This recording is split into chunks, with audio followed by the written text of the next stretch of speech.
সরকার কই? সরকার তো নাকে তেল দিয়ে ঘুমায়। এই সরকারের বিরুদ্ধে আগে আমাদের দাঁড়াতে হবে।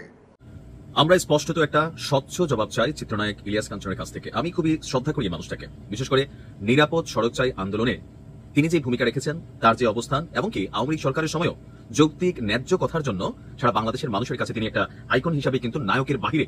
ত্রিমুখী সংকটে পড়েছেন অধ্যাপক ইউনূস। এই তিনটি সংকট এতটাই জটিল যে এগুলো তার ঘুম কেড়ে নিয়েছে।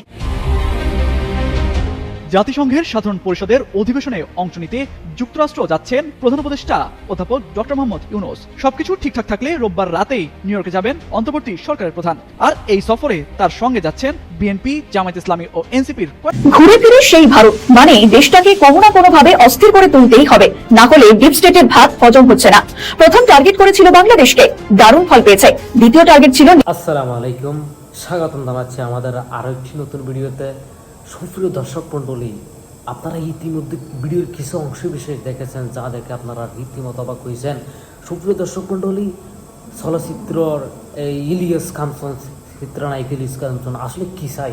সুপ্রিয় দর্শক মন্ডলী, ইলিয়াস কাঞ্চন এখানে আমেরিকার বংশভূত বলে একজনকে এজেন্ট এনেছিল এই বাংলাদেশে। সুপ্রিয় দর্শক, তিনি আবারও আমেরিকা কেন গেছেন, বাংলাদেশকে ঘিরে সে কী করতে চাচ্ছে?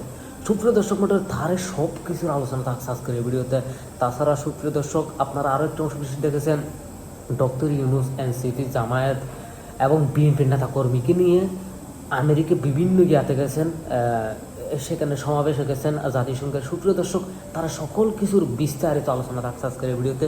সুপ্রিয় দর্শক, তাহলে আমরা চলুন কথা না বাড়িয়ে সম্পূর্ণ ভিডিওটা দেখে আসি। তার আগে আপনাদের প্রতি আমাদের একটা ছোট্ট রিকোয়েস্ট, যারা আমাদের চ্যানেলে এখনো নতুন, চ্যানেলটি সাবস্ক্রাইব করবেন। আমরা এখানে সম্পূর্ণ ভিডিওটা দেখে আসি।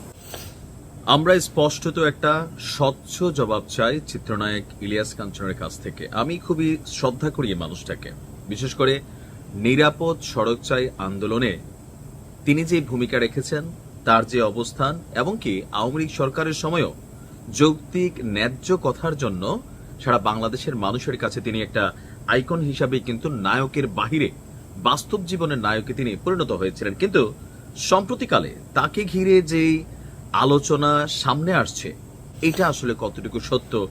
আমি মনে করি যে এই মুহূর্তে লন্ডন থেকে আমাদের চিত্রনায়ক ইলিয়াস কাঞ্চনের বাংলাদেশে ফেরা উচিত। তবে তিনি কি আর ফিরবেন? কারণ তিনি অলরেডি লন্ডনে চলে গেছেন। আর তিনি যে লন্ডনে গেছেন, এই খবরটা আবার সামনে আসলো যখন তার বিরুদ্ধে গভীর ষড়যন্ত্রের একজন কলকাঠি নাড়া প্রধান ব্যক্তি হিসাবে তাকে চিহ্নিত করা হচ্ছে।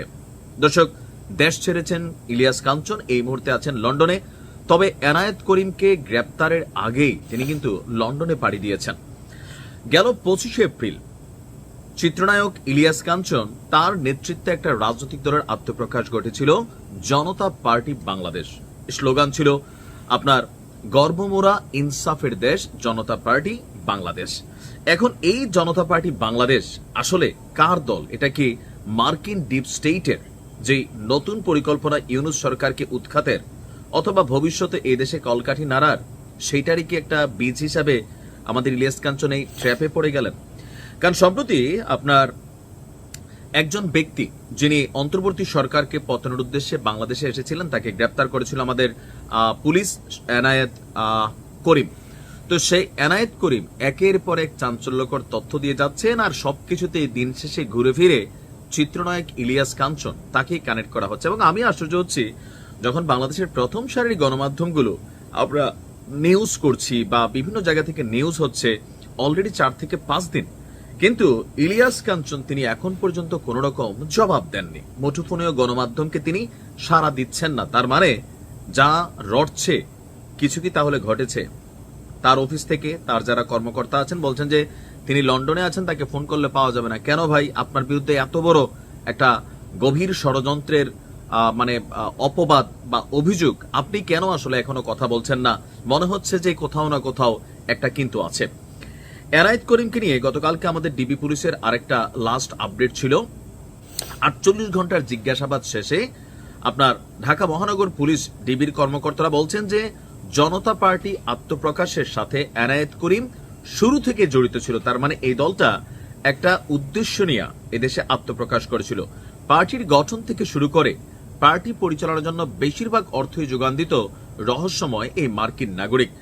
এবং কি তার সাথে ইলিয়াস কাঞ্চনের যে যোগাযোগের বিষয়টা এটা সত্য, আর এটা নিয়ে আমাদের পুলিশ বলছে যে গড়ে 3.5 লাখ টাকা করে দিত, এই তথ্য তারা পাইছে।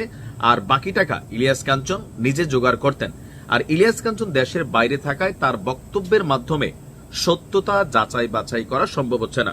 আমার এই ভিডিওটি যদি আপনারা দেখে থাকেন, চিত্রনায়ক ইলিয়াস কাঞ্চনের কাছে পৌঁছাবেন। লন্ডনে অবস্থিত আমার যারা নিউজের ফলোয়ার আছেন অথবা ভিউয়ার্স আছেন, কারণ বিষয়টা কিন্তু গভীর রহস্যজনক, নাকি ষড়যন্ত্রজনক, নাকি আসলেই ঘটনা সত্য যে একটা অন্তর্বর্তী সরকারকে উচ্ছেদের পরিকল্পনা করা হচ্ছিল, আর সেই ঘটনায় চিত্রনায়ক ইলিয়াস কাঞ্চন সরাসরি জড়িত। এই দলটার আসলে মূল উদ্দেশ্য হচ্ছে ডিপ স্টেটের এজেন্ট হিসেবে ভূমিকা পালন করার। আমরা আশা করি ইলিয়াস কাঞ্চন জবাব দিবেন। ত্রিমুখী সংকটে পড়েছেন অধ্যাপক ইউনূস। এই 3টি সংকট এতটাই জটিল যে এগুলো তার ঘুম কেড়ে নিয়েছে। সংকটগুলো এক একটি এক এক রকম। এর মধ্যে প্রশ্নাতীত সংকটটি তারিক কিংস পার্টি এনসিপিকে নিয়ে। অধ্যাপক ইউনূসের প্ররোচনায় দল গঠন করে এখন বিপাকেই পড়েছে জুলাই আন্দোলনের নেতারা। এনসিপির একটি অংশ তাদের এমন ভরাডুবির জন্য অধ্যাপক ইউনূস ও কয়েকজন উপদেষ্টা দায়ী বলে মনে করেন। এনসিপির ওই নেতারা জুলাই আন্দোলন থেকে গত 1 বছরে সরকারের শীর্ষস্থানীয় অনেকের অনেক গোপন তথ্য জানেন। সেগুলো ফাঁস হলে বিপাকেই পড়বেন অধ্যাপক ইউনূস ও তার থিঙ্ক ট্যাঙ্ক। অধ্যাপক ইউনূসের দ্বিতীয় সংকট হলো 2 মিত্র বিএনপি ও জামাতের মুখোমুখি অবস্থান। গত 1 মাসে 3 দফার সমঝোতার চেষ্টা করেও কোনো কিনারা করতে পারেননি অধ্যাপক ইউনূসের টিম। এখন বিএনপি ও জামাত দুপক্ষই অধ্যাপক ইউনূসকে সন্দেহের চোখে দেখছে। আর তৃতীয় কিন্তু সবচেয়ে বড় সংকটের নাম আওয়ামী লীগ। দলটির সাংগঠনিক শক্তি ও তৎপরতা বাড়ছে, ফিরে পাচ্ছে জনপ্রিয়তা, লম্বা হচ্ছে মিছিলের বহর। গোয়েন্দাদের তরফে অধ্যাপক ইউনূসের দপ্তরকে জানানো হয়েছে চলতি মাসেই রাজধানীতে বড় ধরনের শোডাউন করতে পারে আওয়ামী লীগ। খুব সহসা ঝটিকা মিছিল রূপ নিতে পারে